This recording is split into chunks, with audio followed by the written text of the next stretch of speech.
Ghost stories? Nah, we don't have anything like that around here.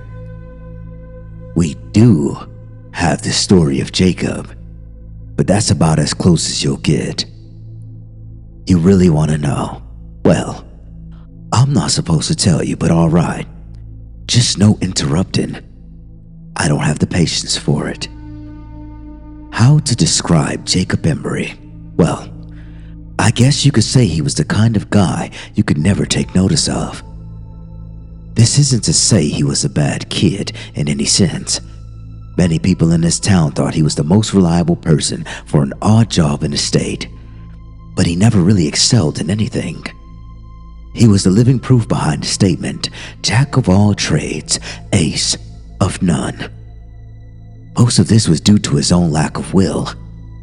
He dabbled in damn near everything this town could offer him: automobiles, radio operations, store management, what have you, but he never stuck with anything. His friends and co-workers went after him about it a number of times, but everybody got the same unsatisfying response. It just wasn't enough. Needless to say, any friends he kept were either very patient or never spoke of the matter altogether. It was probably inevitable then that Jacob would leave to go abroad. I don't remember where he went, but I think Gertrude down the street knew before she passed on. You'll have to scout someone else if you ever get curious. In any case, no one even tried to stop him. Everybody thought a little travel would stamp the ambition out of him, or else feed it until it was no longer an issue. Hell, we even gave him a sending off party, which I thought was pretty nice of everybody. So anyway, he was gone for 6-7 years. Can't remember. You'll have to check with someone else about that too. Anyways, he came back eventually, and he had changed, obviously enough. He was amiable, energetic, all smiles all the time, and we all quickly learned why. He showed us a souvenir he brought back. A solid black stick, the length of a pencil, but the texture of chalk. We all wondered why on earth such a simple thing would prompt such a spring in his step, until he gave us his demonstration. He took a piece of paper and with this stick, God, there's gotta be a better word for it. With this stick, he drew a crude circle.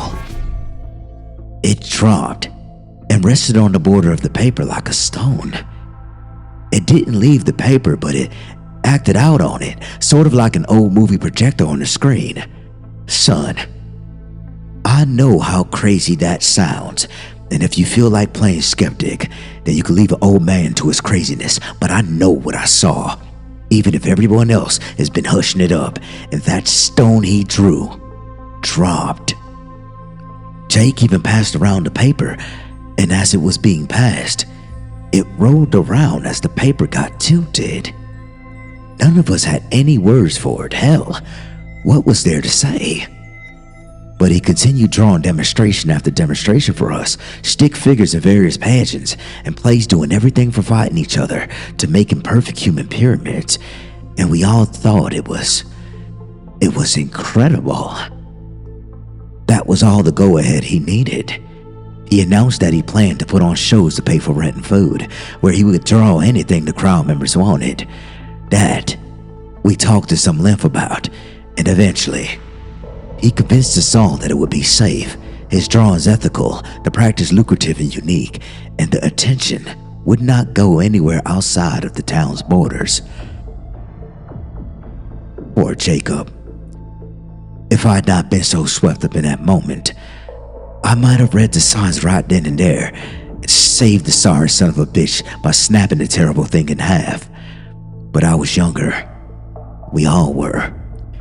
And we saw no problem with encouraging him with what we all saw as an incredible experience to be shared with everybody else. Now, he didn't have any big radio or television connections, mind you, and the internet wouldn't come around for another decade, so he did what all people on a shoestring budget do. He advertised his shows with flyers. Flyers might not mean anything to you city folk, but In a small town, they gained a fair glance over from time to time, and what's more, Jacobs managed to stick out by having little figures jump up and down and whatnot to get people's attention. His first show must have gotten nearly 60 or so people, probably a lot more than that. And his shows were fantastic. Someone would shout out a scene from a play or a comedy sketch, and Jake's hand would fly over a white wall like a bird. He'd been holding back when he made that stunt, that's for damn sure. His illustrations were all spot on, and he could make an incredible human figure in minutes. Come to think of it, I don't remember any of his scenes lasting more than 10 minutes to make. They were all really well done scenes too.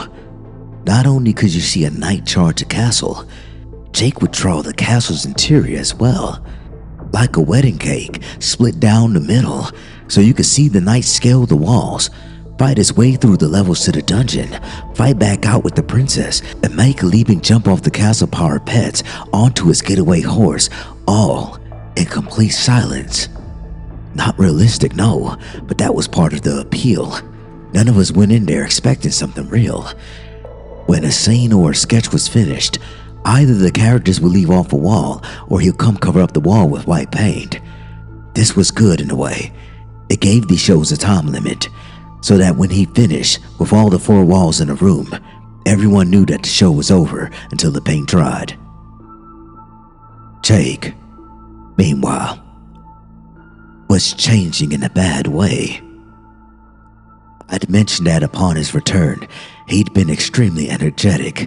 Well, that energy, that vitality or fever or whatever you want to call it, it never left him. Not for an instant. Far from it.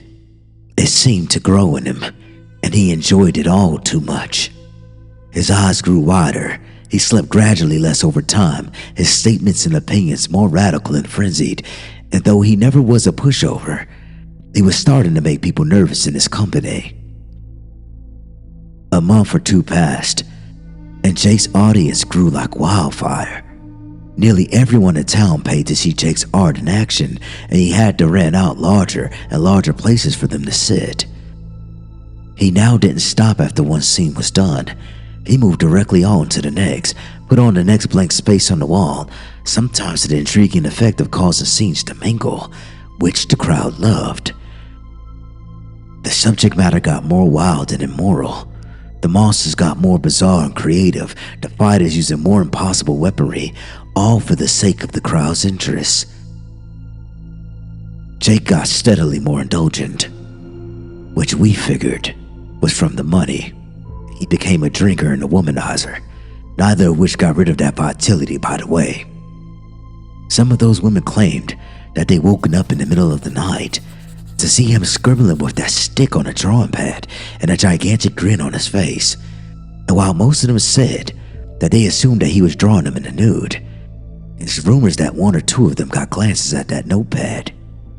Those anonymous few supposedly said that those drawings absolutely were nude pictures, but neither of them, whoever they are, will say what he was drawing.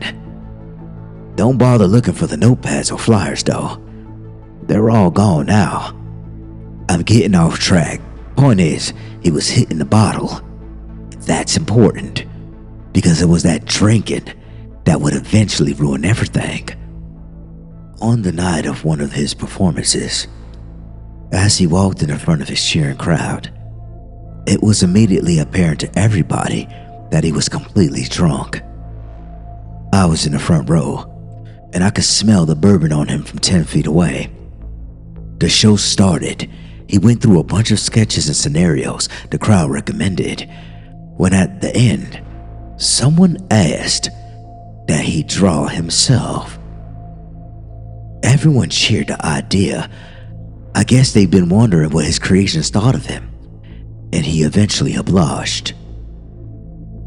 No sooner had Jake finished connecting the final 2 lines on his coat than every single character across the vast expansive wall all stopped and looked directly at that illustration. Lovers stopped kissing, Clowns stopped laughing. Robots stopped fighting pirates. Everything stopped and looked at the Jacob illustration. The crowd died down almost instantly. I remember Jake's face at that moment, pale wide, full of terrible comprehension at his mistake, and looking desperately for the cans of white paint he'd forgotten to put out before the show. Everyone else, they were looking at the fake Jacob. That Jacob reached into his jacket pocket, pulled out a black stick of his own, and as we all watched, drew a door. He pushed on his side and the door swung open, allowing him to walk through onto the floor of the auditorium. The rest was an absolute hellish pandemonium. People screamed and ran for the exits as Jacob's characters, both those currently on the wall and those which had previously left before being covered up, ran out of their own exit, throwing pies, shooting lasers, blowing fire, and poisoning the impossible. I was near enough close to the exit to escape and gave only one backwards glance. The scene will haunt me forever. Jacob Emory was being dragged by his creations, kicking and screaming through the door his copy had made. The auditorium burned down, obviously enough, but I have no idea how many characters escaped, what happened to the fake Emory, or how many people died. The fire brought the fire department from the nearest cities up to over 100 miles away. They in turn brought the police force, which brought the government, which hushed up everything. They took the flyers and any art Jacob had made and swore everyone to secrecy or else live detainment. The fire was blamed on a cigarette in the garbage during a basketball game, and we all eventually went on with our lives. Jacob was made to never have existed. In retrospect, I've realized everything. Jacob hadn't been creating illustrations. Illustrations don't move, much less act or attack. They're just images people see, shadows made to look like the real things. Jacob had been making life actual thinking things in some alternate dimension, using a power that was never meant to fall to mortal hands. He got drunk in his power. His punishment was probably well deserved. Incidentally, the government screwed up on 2 different accounts. They did a damn good job silencing everyone, but proof remained. The ruins are still there, you know. I hear they're going to start reconstruction soon, which will wipe out any remaining evidence someone can definitely see. But I went back there once, several years after the fire, just once. Amidst the rubble, covered in ash, I saw something squirming. I looked closer. It was Jacob Emory's hand on the wall. Exactly like I had been 3 years ago, sweaty but calloused, and I remember. But it was constantly flailing, as if the body it was supposed to be attached to was still writhing in flames. That was mistake number 1. Number 2 was those creations. Like I said, I don't know how many escaped, nor how many the government agents found and caught, but I will say only this. Those tall grass meadows on the outskirts of town, don't go into them, ever. You were asking about those white figures you've seen at night, right? Like I said, this town doesn't have ghost stories. This concludes our story. Thank you for listening. I hope you enjoyed the content. Please like, comment, and subscribe, and I'll see you in the next video. Bye.